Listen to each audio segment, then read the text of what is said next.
Fala pessoal, tudo bem com vocês? Sejam todos muito bem-vindos ao Ronda Esportiva nessa sua terça-feira, dia 17 de junho de 2025.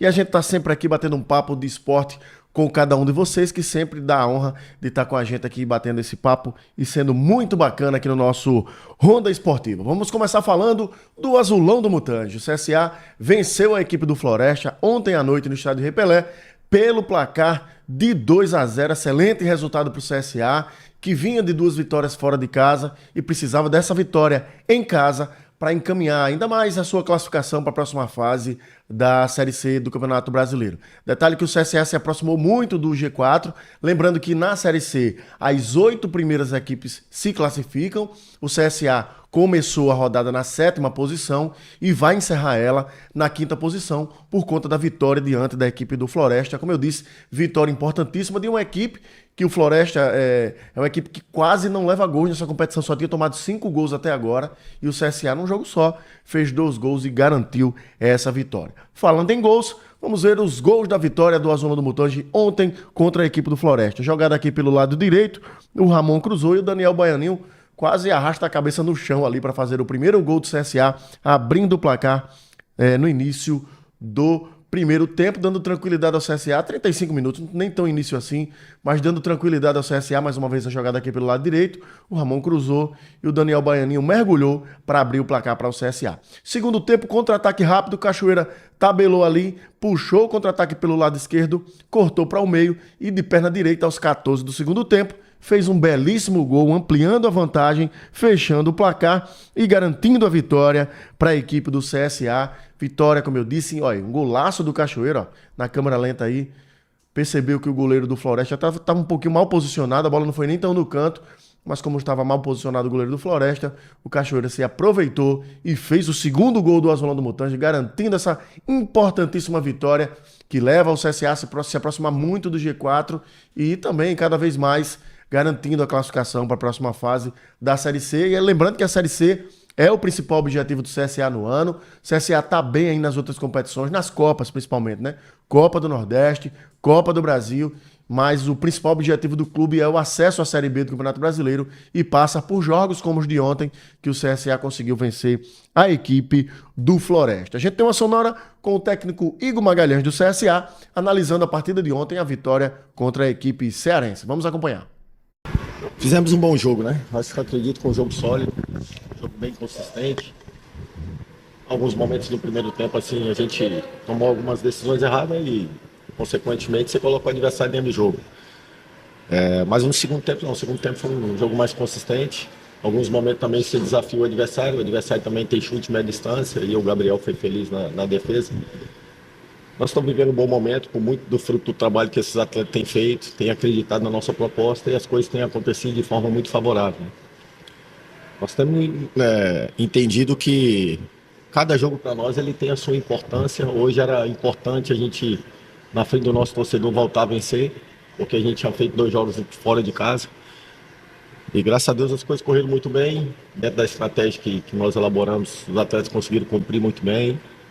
Alguns atletas vão se destacando dentro da normalidade, até porque quando o coletivo funciona, o individual ele se destaca dentro da normalidade. Tá aí a sonora do comandante do Azulão. É importante a gente ressaltar da partida de ontem, fazendo uma análise com calma, que o CSA começou um pouco, vamos dizer, não tão bem na partida. E é interessante porque o CSA ele tem um estilo próprio, que eu sempre faço questão de comentar aqui. Aqueles 20 primeiros minutos de qualquer partida do CSA são muito intensos, né? O CSA busca muito o ataque nesses primeiros 20 minutos. Só que no jogo de ontem não aconteceu isso. Diante da equipe do Floresta, os primeiros 20 minutos, eu entendo que o Floresta foi até melhor que o CSA. Criou as primeiras oportunidades. O CSA só foi ser melhor que a equipe cearense na segunda metade do primeiro tempo. Aí sim, na reta final do primeiro tempo, o CSA tomou conta das ações, foi um pouco mais para cima do Floresta, adiantou o Ramon ali pelo lado direito, que estava fazendo como terceiro zagueiro, mas depois que o técnico Igor Magalhães colocou ele para jogar como lateral mesmo, apesar dele não ser lateral de ofício, mas ele estava fazendo às vezes de um lateral direito ontem, e quando o Ramon começou a ir mais avançar, aí sim o CSA começou a ter um pouco mais de posse de bola e aí começou a pressionar a equipe do Floresta e acabou fazendo o primeiro gol. Segundo tempo, quando o CSA fez o segundo gol, aí sim, ligou o modo de segurança, foi segurar a partida, fazer com que o tempo passasse para não correr riscos. Mas ainda assim correu alguns riscos e às vezes que a equipe do Floresta chegou forte, o goleiro Gabriel Félix estava lá presente para não deixar que o CSA tomasse um gol, que isso incendiaria o jogo, né? Deixaria a equipe do Floresta viva na partida, com o risco do CSA sofrer um possível empate. Mas, assim, a equipe foi bem, alguma coisa ou outra o técnico Igor Magalhães realmente vai ter que corrigir. A zaga não foi tão bem ontem como foi em outras partidas, mas eu entendo que o comandante azulino certamente identificou essas falhas, vai corrigir para que o CSA não passe tantos sustos como passou na noite de ontem no jogo contra o Floresta. Vamos ver os resultados aí de todas as partidas da 9ª rodada da Série C. Tá aí na tela pra gente acompanhar. Nosso querido Nicolas tá aqui colocando pra gente. Ponte Preta e ABC ficaram no 0x0. Ituano e São Bernardo, 1x1. Anápolis e Retrô, 0x0. Botafogo da Paraíba perdeu para o líder Caxias por 2x1. O Londrina venceu o Figueirense também por 2x1. Brusque e Tombense ficaram no 0x0. Guarani venceu o Itabaiana por 2x1. O Ipiranga venceu o Confiança por 1x0. O Náutico venceu o Maringá por 2x1. E o CSA venceu a equipe do Floresta por 2x0. Esses foram os resultados da 9ª rodada da Série C. Classificação na tela, Nicolas, para a gente acompanhar. O Caxias lidera com 18 pontos, segundo é a Ponte Preta com 17, terceiro Ipiranga com 16, Londrina o quarto com 16, o CSA é o quinto, também com 16 pontos. A diferença do CSA para o Londrina, que está imediatamente acima dele, é apenas um gol de saldo. Se o CSA tivesse vencido por 3x0 ontem, o CSA estaria na 4ª colocação. Dando continuidade, o Brusque é o sexto, com 15, o sétimo é o Maringá com 13, o oitavo Ituano também com 13, o Náutico é o nono com 12, o São Bernardo é o 10º também com 12, assim como o Floresta também tem 12 pontos, é o 11º colocado. 12º é o Guarani com 11, 13º a Tombense também com 11, o 14º é o ABC com 10, 15º o Botafogo com 9, 16º o Figueirense também com 9, abrindo a zona de rebaixamento temos o Retrô na 17ª posição com 8 pontos, 18º é o Itabaiana com 7, 19º o Confiança também com 7 e o 20º é a equipe do Anápolis com 7 pontos somados até o momento. Então tá aí todo o panorama da Série C do Campeonato Brasileiro, onde o CSA está na 5ª colocação, buscando se aproximar dos líderes da competição. Qual o próximo jogo do CSA? Coloca na tela aí, Nicolas, pra gente acompanhar. O Azulão vai até Campinas enfrentar o Guarani. Esse jogo no próximo sábado, a partir das 17 horas. Não tá na tela não, tranquilo, Lucas, mas a gente passa a informação. Então, Guarani e CSA no próximo sábado, 17 horas, lá no Brinco de Ouro da Princesa. Aliás, próximo sábado não, é no outro sábado, dia 28 só.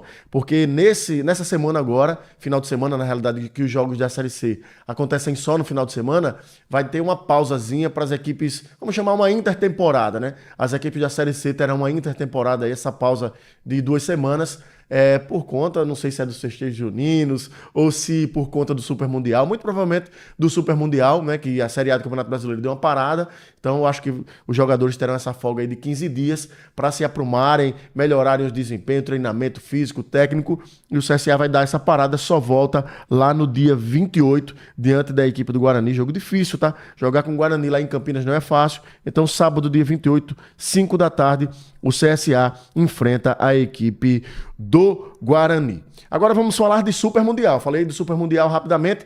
Vamos falar agora de Super Mundial. Quem entrou em campo ontem foi a equipe do Flamengo. O Flamengo venceu o Esperance da Tunísia por 2-0. Excelente estreia da equipe carioca.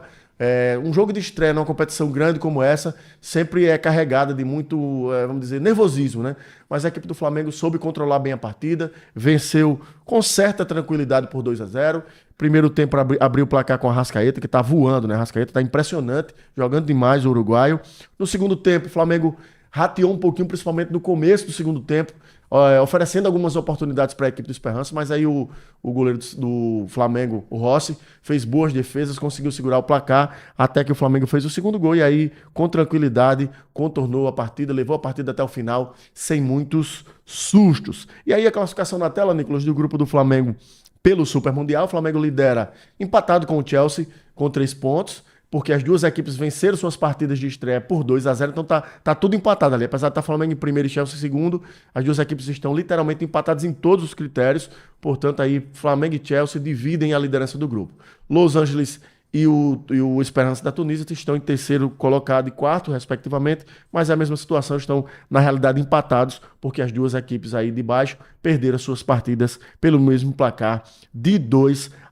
Vamos ver os próximos jogos do Flamengo aí na competição. O Flamengo joga contra o Chelsea na próxima sexta-feira, dia 20, 3 da tarde, lá na Filadélfia, nos Estados Unidos. Que jogão, é Flamengo e Chelsea, isso é imperdível. Sexta-feira, 3 da tarde, lá na Filadélfia, nos Estados Unidos.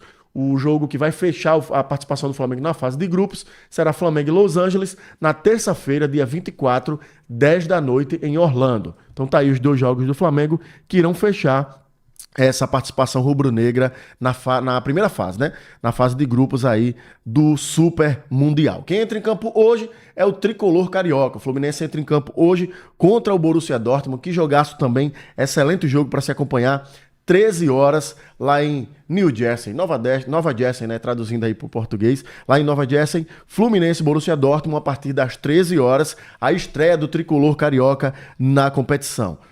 Aí, quando o Fluminense estrear hoje, todos os brasileiros já vão ter entrado em campo, né? O Botafogo venceu o seu jogo por 2-1, o Palmeiras empatou 0-0, o Flamengo venceu por 2-0 e o Fluminense vai estrear diante do Borussia Dortmund e a gente vai ver como se sairá o tricolor carioca na sua estreia no Mundial de Clubes. E pra gente fechar por hoje, vamos falar de Série B. Hoje teremos o jogo entre Volta Redonda e Avaí. É o último jogo dessa rodada de número 11, eu acho, se eu não estiver equivocado, rodada 11 da Série B do Campeonato Brasileiro, rodada 12, para ser mais preciso. 12ª rodada da Série B do Campeonato Brasileiro, teremos Volta Redonda e Avaí fechando essa 12ª rodada. Detalhe, torcedor do Galo tem que torcer contra o Avaí não pode vencer esse jogo. Caso o Avaí não vença, o Galo vai continuar na terceira posição, que é a posição que o Galo está no momento. Caso o Avaí vença, o CRB perde uma posição, não sai do G4, mas seria muito importante que o Galo permanecesse na terceira posição e o Nicolas já vai colocar a classificação na tela aí para a gente não perder tempo. O Goiás lidera com 26 pontos, segundo é o Novo Horizontino com 25, CRB, o Galo da Praia é o terceiro com 21 pontos. Que campanha do Galo da Praia, né? Precisa melhorar só o desempenho fora de casa. Se o Galo melhora o desempenho fora de casa, ele vai estar brigando pela liderança da competição sem sombra de dúvida. Em casa, o CRB está muito bem, só precisa melhorar o desempenho fora de casa para ter aí uma campanha sensacional na Série B. O quarto é o Coritiba com 21, o quinto, o Cuiabá também com 21, sexto é o Remo com 20 pontos, sétimo é a Chapecoense com 19, com 19 também tem o oitavo, que é o Avaí, com 17 temos o nono colocado, que é o Atlético Paranaense, o 10º é o América com 16, com 16 também é o 11º, que é o Vila Nova, o 12º é o Criciúma com 15, o Ferroviário, que é o 13º, também tem 15, o Atlético Goianiense, que é o 14º, tem 15 pontos também. 15º é o Operário com 14, 16º Volta Redonda com 10, abrindo a zona de rebaixamento temos o Botafogo também com 10, 18º é o Amazonas com 10 pontos, 19º o Atlético com 9 e o 20º lanterna da competição, a equipe do Paysandu com apenas 7 pontos somados até o momento. Então tá aí todo o panorama da Série B, fica aqui a nossa torcida pro Galo da Praia, vamos secar hoje a equipe do Avaí para que o Galo continue na terceira posição e galgue aí cada vez mais passo a passo boas campanhas, bons jogos, para a gente ver o Galo cada vez mais com essa possibilidade de acesso viva, que seria um acesso inédito para o CRB à Série A do Campeonato Brasileiro. Por hoje é só, meus amigos, um grande abraço a todos. Amanhã eu estou de volta trazendo muita informação do esporte para todos vocês. Grande abraço, meus queridos. Valeu!